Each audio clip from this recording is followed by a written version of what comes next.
So I think we're going to get started.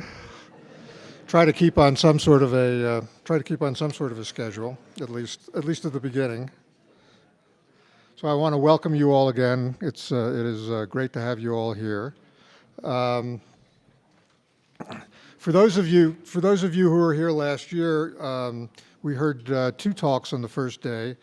From Dale Jorgensen at the start of the day and from Peter Thiel at the end of the day at dinner.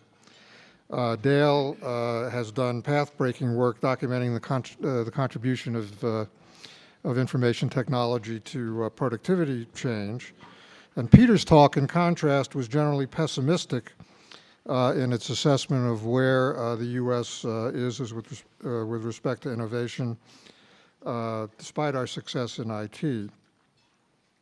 Our opening speaker this morning, Erik Brynjolfsson, is going to continue on those themes. He's going to offer, I think, a contrast to Peter Thiel's view, but he's also going to point out some important problems we need to address in order to fully realize the benefits from innovation. Erik is the director of the MIT Center for Digital Business. He's a professor at the MIT Sloan School, a research associate at the National Bureau of Economic Research.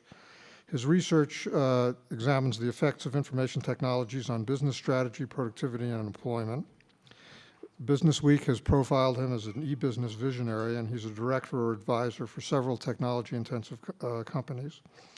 His recent books include Wired for Innovation, How IT is Reshaping the Economy, and most recently, Race Against the Machine, How the Digital Revolution is Accelerating Innovation, Driving Productivity, and Irreversibly Transforming Employment and the Economy. And I think he's going to talk to us today about some themes from this most recent book. Erik?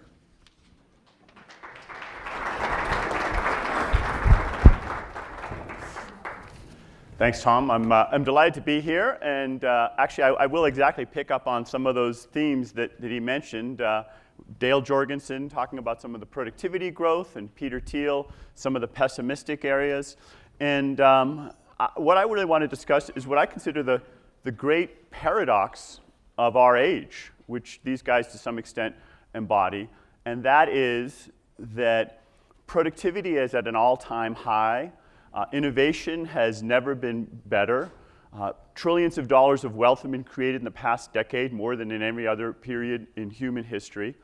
And yet, median income is lower now than it was 15 years ago.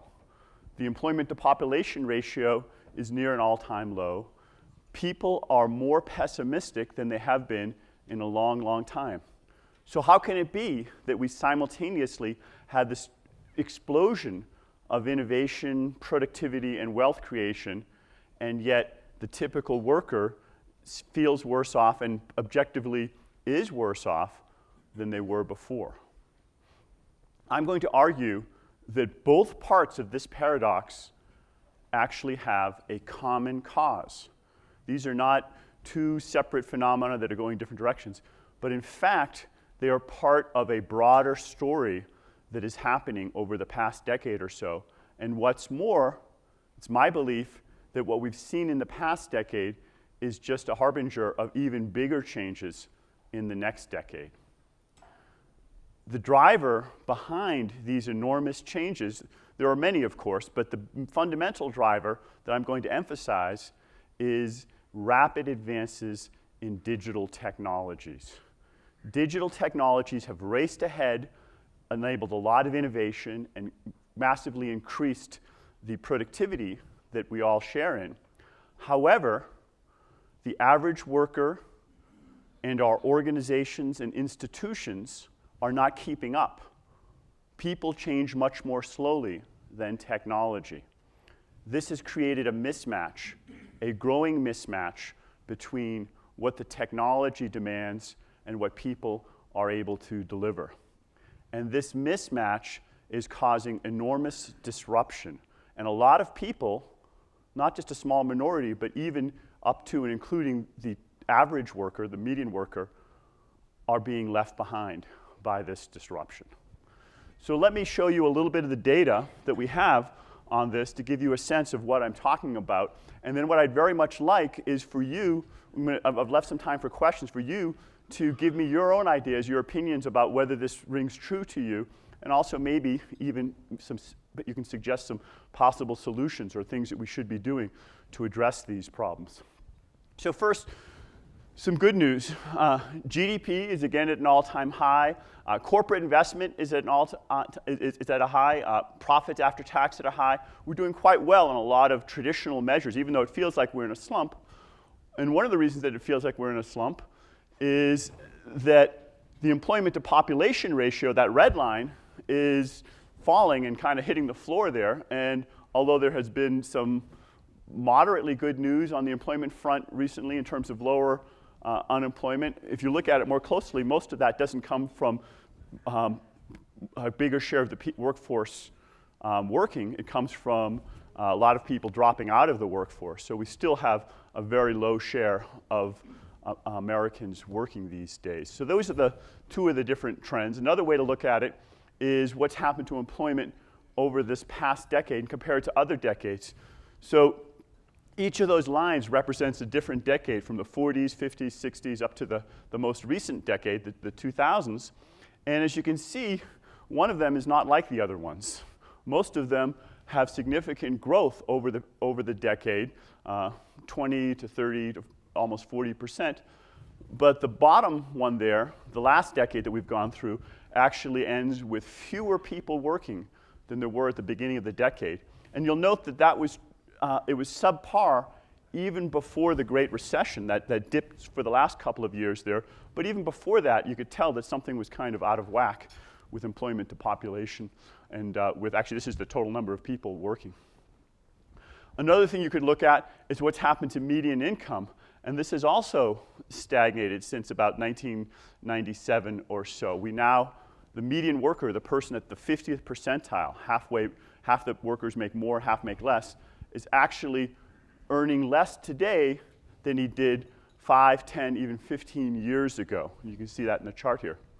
But strikingly, if you compare that to GDP per capita has actually continued to grow pretty well. There was a Great Recession, but that has recovered. I should update the chart a little bit. But you can see that there's this growing gap between what's happening to the median worker and what's happening to the average.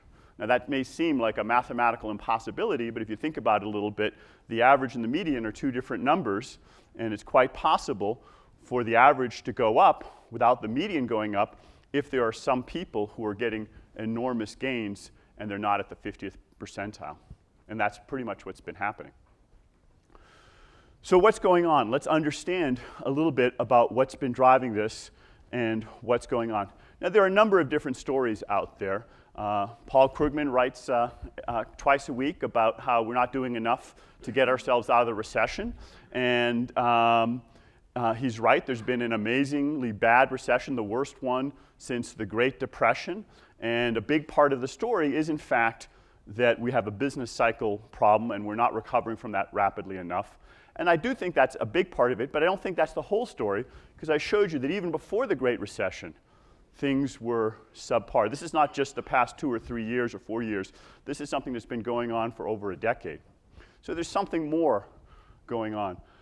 Another story, this is the Peter Thiel story and also Tyler Cowen, is that we've just run out of good ideas.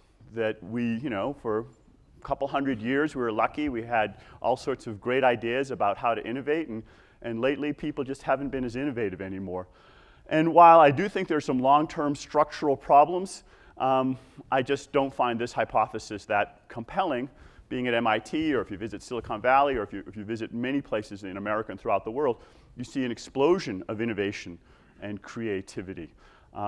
And so this doesn't seem to be the driver of it. In fact, the story that I tell with Andrew McAfee in our book that we wrote together is almost the polar opposite. It is that technology is actually accelerating quite rapidly.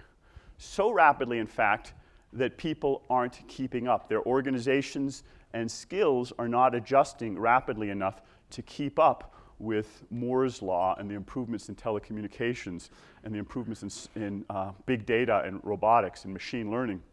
that are doing just, to me, astonishing things, and I'll show you a few of those things, and leading to some very big disruptions. There was just an article on the front page of the New York Times yesterday, you may have seen it, about robots moving into more and more factories and fundamentally changing the way manufacturing is done, and the way distribution is done, and the way the logistics are done. And of course, it's happening even more rapidly in the service sector. So what are some of the things? You can look at just the raw data on the digitization of the economy, and this audience is very familiar with, of course, Moore's law, the exponential improvements in the power of computers every 18 months, doubling in power. We kind of take it for granted, but we shouldn't, because each doubling is even more important than the previous doubling, because it affects a broader share of the economy, and it's building on a bigger base. And that's leading to rapidly increasing investment and capital stock in information technology. There's so much more IT per worker. It's affecting all parts of the economy, not just a few narrow parts of the economy. And what does this do? What does this rapid digitization do? Well, there's an important economic fact that we have to remember, and that is that improvements in technology, improvements in innovation, while they make the pie bigger, there is no economic law that says that everybody needs to benefit from that. There's no economic law that even says that most people need to benefit from that. It is perfectly possible for a technology to create enormous wealth to make society better off as a whole, and yet for big groups of people to be made worse off, not just in relative terms, but in absolute terms, because the technology replaces and substitutes for the skills that they had, and it eliminates their sources of income. And this is something that isn't stressed much by economists, and historically, frankly, it hasn't been very important, because historically, technology has been a tide that lifts all boats. The median worker has had his income grow just as rapidly as workers at the top and the middle through most of the 20th century. But that connection ended about 20 or 30 years ago and has gotten more and more disconnected in recent years. And most recently, the median worker has not been benefiting as much from technology, or even at all. So you see that, for instance, if you look at what's happened to income distribution. The income of the top 1% in the past about 30 years has grown by 278%, and the person in the middle of the distribution has had their income only grow by about 35%. Now you can tweak these numbers a little bit by how you do price adjustments, if you can fiddle with the CPI or healthcare benefits, but the fundamental story doesn't change. There's been a big skewing, a big change in the distribution of income in recent years. So in the past decade, of those trillions of dollars of wealth that have been created as our economy becomes more productive, over 65% of that wealth was earned by less than 1% of Americans. The other 99% shared in the remainder. And now, why is this going on? Well, economic theory explains that there are at least 3 types of forces at work that can create both winners and losers when technology advances. And I'm going to briefly illustrate each of those 3 types of economic phenomena.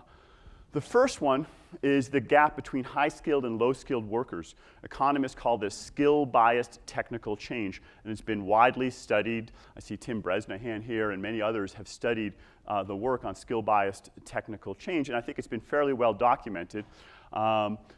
You see, anecdotally, companies are saying that we want to open factories, we want to hire people, but we can't find the people with the right skills to hire. They don't exist. And so even though there's massive unemployment, they're unable to find people with experience in statistical process control or some of the other specialized skills to run modern factories. And you see it in the data. Here's a nice chart by David Otter, my colleague at MIT, that really drives it home. This is what's happened over the past, about 50 years to people with different levels of education. And he controls for other demographic changes. And you can see a pattern. For the first part of the century, really up through about 1973, everybody shared in growing wealth in the US economy, and all the different groups, let's see, does this have a laser pointer? I guess not. All the different groups had growing income. Then there was the oil shock, and everyone took a hit for a while. But after that, you see a divergence. You see that people with high school education or less, or maybe some college, continued to have their average incomes fall through the 80s and 90s. And thank you. And wow, that's a big one. I hope I don't burn a hole in this. Okay, so there we go. So meanwhile, people with graduate or college have seen that their incomes have gone up quite a bit. Unfortunately, the median worker is down here. A typical median worker is somebody with only some college education, so they haven't really benefited very much over that time. And economists look at a number of forces. Offshoring is part of the story. There's some changes in tax policy, but the main story has been skill-biased technical change for what we see in this chart right here. Technology is substituting for people with rote, routine, simple skills, people who used to work in factories or bank tellers, and it's complementing people with analytical skills, providing data so they can answer more complicated problems and increasing the demand of their skills. Another phenomenon, which I think is a distinct one, is the division between superstars and everyone else. This isn't so much college graduates and the rest. This is the top 1% or even the top 100th of 1% versus everyone else. So people like Lady Gaga, who've got special skills and can take those skills and leverage them across billions of songs and sell those and make a great deal of money because of her talents. Or this guy, anyone know him? Scott Cook, he developed TurboTax and Quicken. In fact, when I was on the phone about 2 months ago, I overheard an interesting conversation. When I was actually at the airport, I overheard an interesting conversation. The guy behind me was on a cell phone talking very loudly, and he was telling somebody, yeah, I've stopped using my H&R Block guy. I found out that TurboTax does it just as well. I get all the same answers, and it's only $99. And that, I think, is a kind of a microcosm of this superstar economy.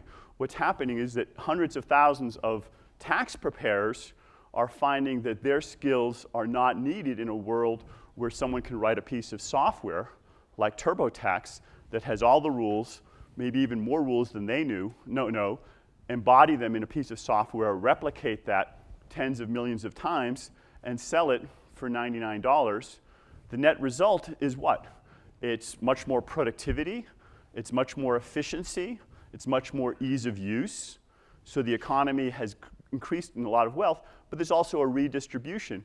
People like Scott Cook become billionaires. He's a billionaire.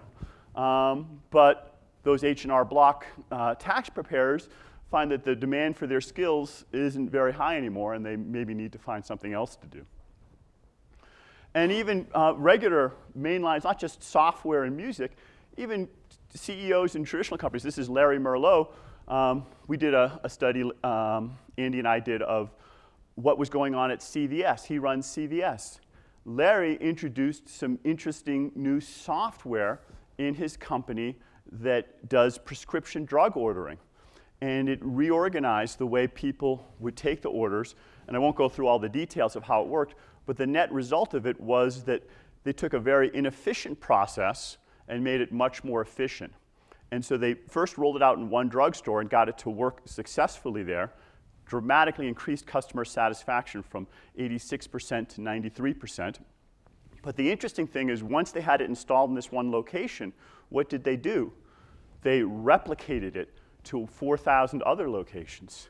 So they were able to take an innovation that was important in one place and because of digitization, make it 4,000 times more valuable, have 4,000 times as much of an impact. And the executives and the engineers who designed that create enormous wealth for their company and I think for the economy, but it also leads to a shift in the relative importance of their decision making versus people elsewhere in the organization.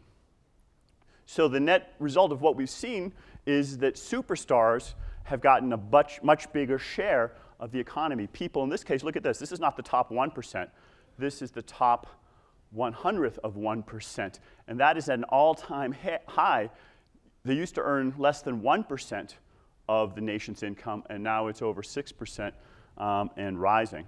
So this has been a big shift. There was a period in the past where it was that high too, but during most of the 20th century, it was much more compressed, and we're really seeing a pulling away as digitization and replication increases the value of a few highly talented superstars, or at least a few people who are able to leverage their connections and their skills in some way.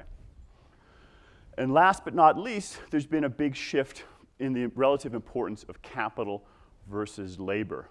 And so we're seeing a more and more uneven contest as robots are introduced into more and more factories and eliminate a lot of machines. This article in the New York Times yesterday talked about millions of workers having their jobs replaced by robots. Terry Gao at Foxconn is in a big push to put in hundreds of thousands, he says millions of robots just in his factories alone.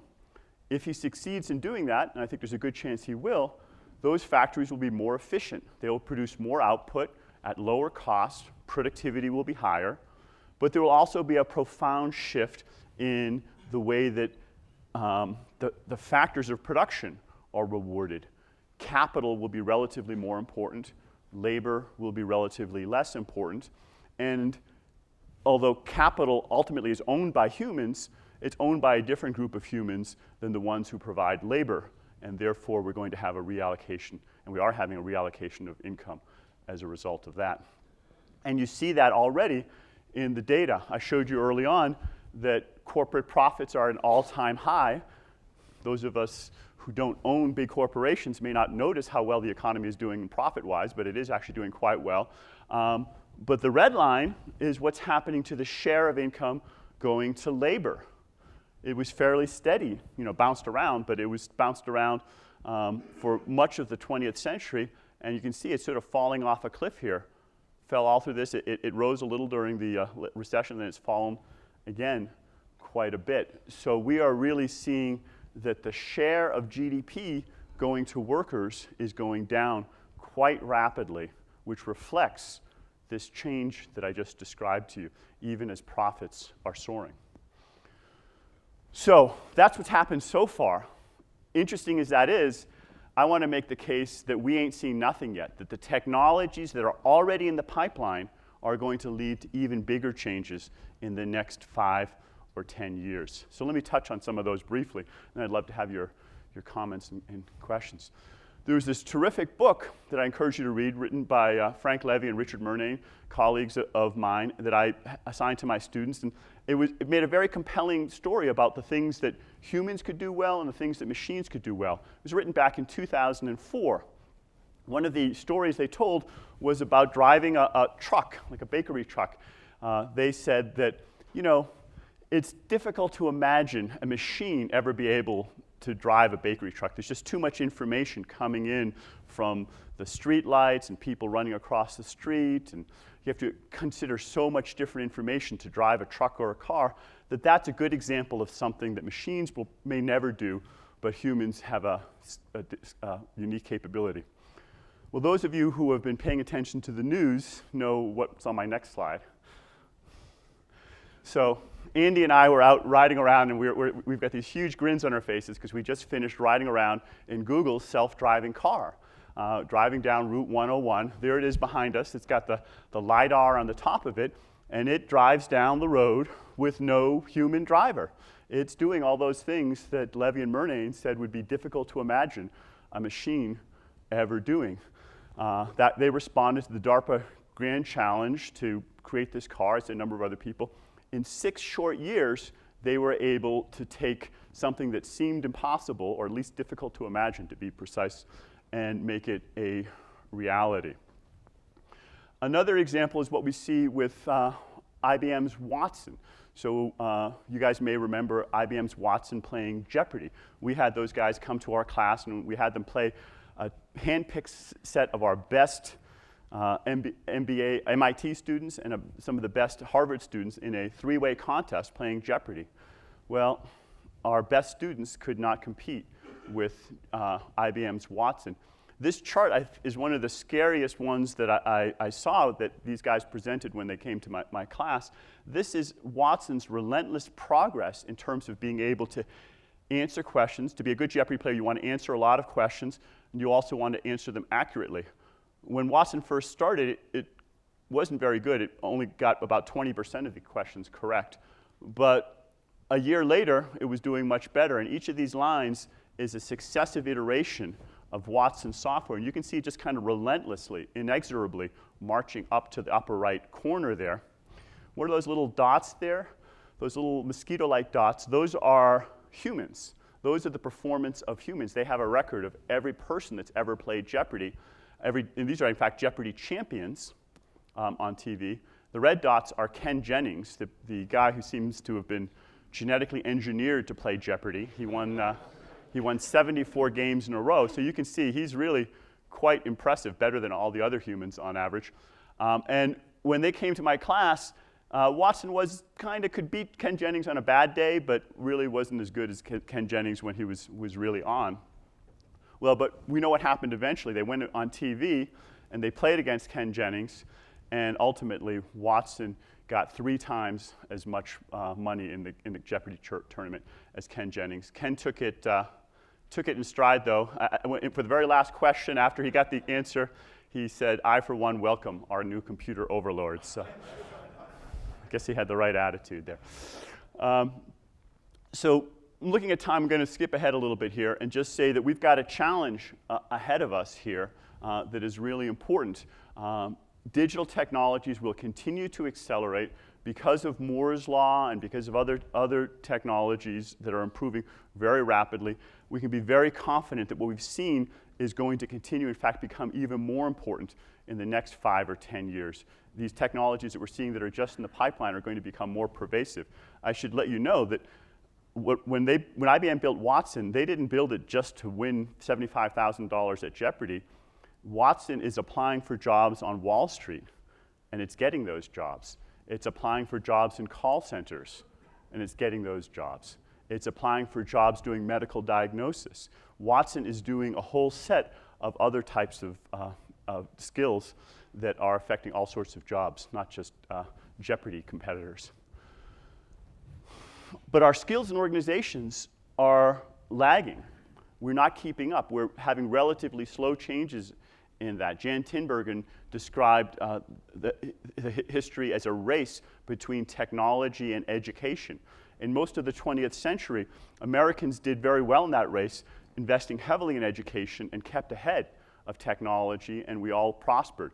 Recently, we have not been keeping up in that race between technology and education, and our organizations and our institutions are likewise lagging, even worse in many ways. So business as usual, I don't think will solve this problem. These are big issues.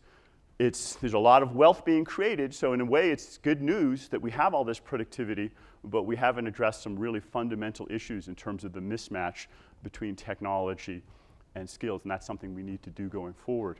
So let me stop there and see what kinds of questions or comments you have.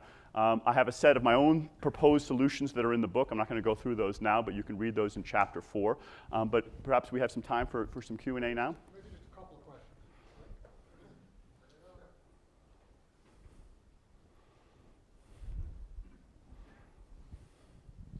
Hi, Eric. Good presentation. I'm a student of history and innovation, too, and really study a lot of this. I think a lot of your findings are very interesting. But looking back historically, though, it looks to me like you're talking about is a major change or shift in the economy because of some new technologies. This happened before in the U.S. Is this different fundamentally from those shifts? Did we do a bad job of adjusting to those two? And that's a great question. I'm so glad you asked that. So it's very important to stress that technology has always been creating jobs. It's always been destroying jobs. In 1800, 90% of Americans worked on farms. By 1900, it was 40%. Today, it's less than 2%.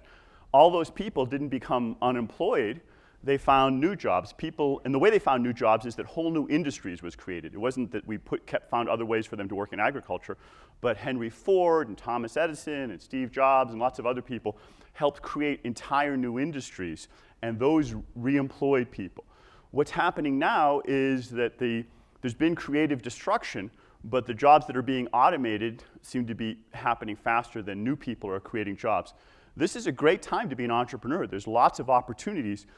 In fact, I think it's probably the best time in history to be an entrepreneur, and probably the worst time in history to be somebody with no special skills.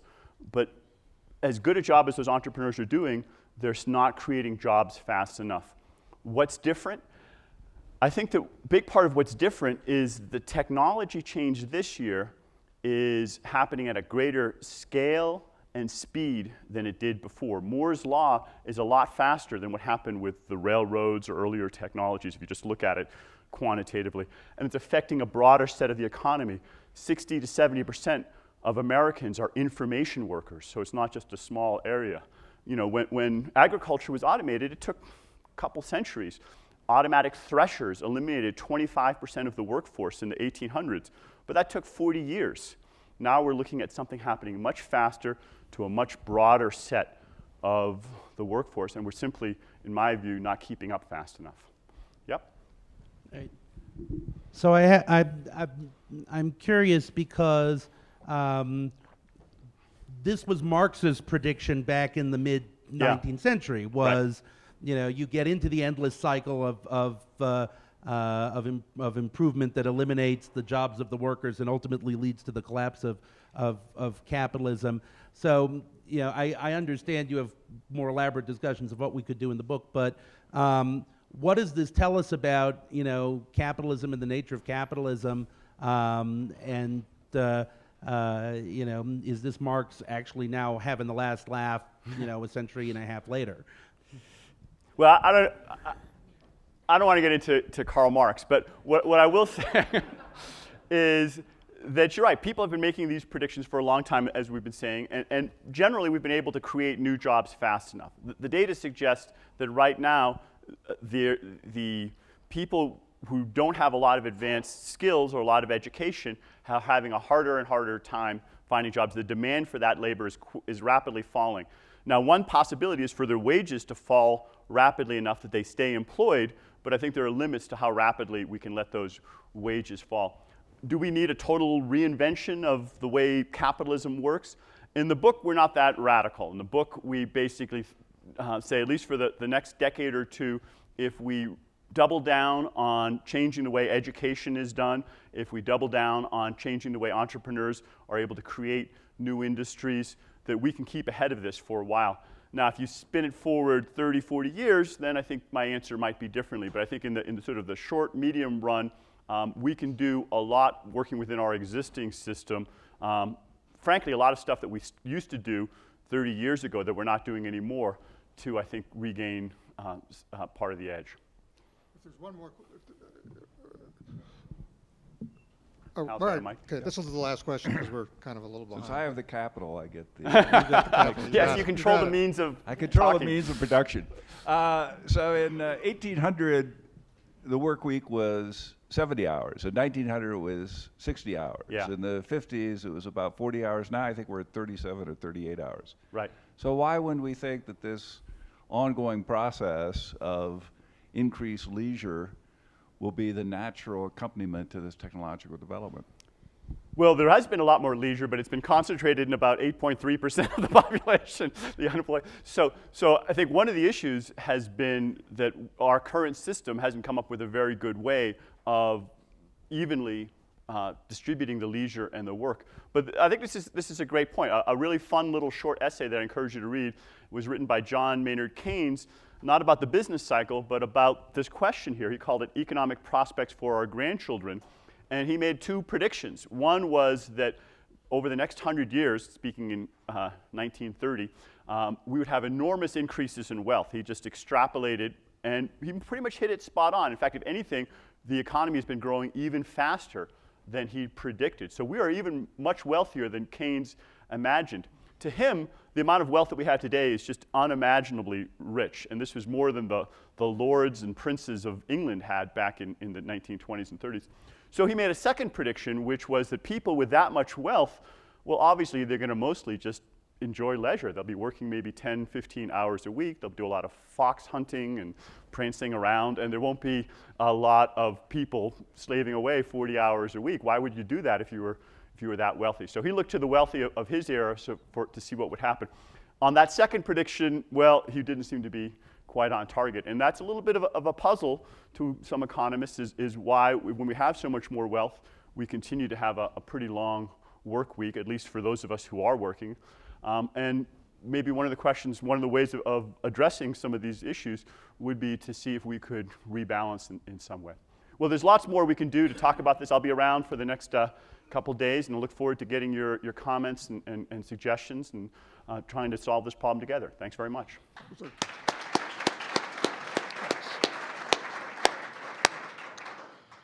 Thanks a lot.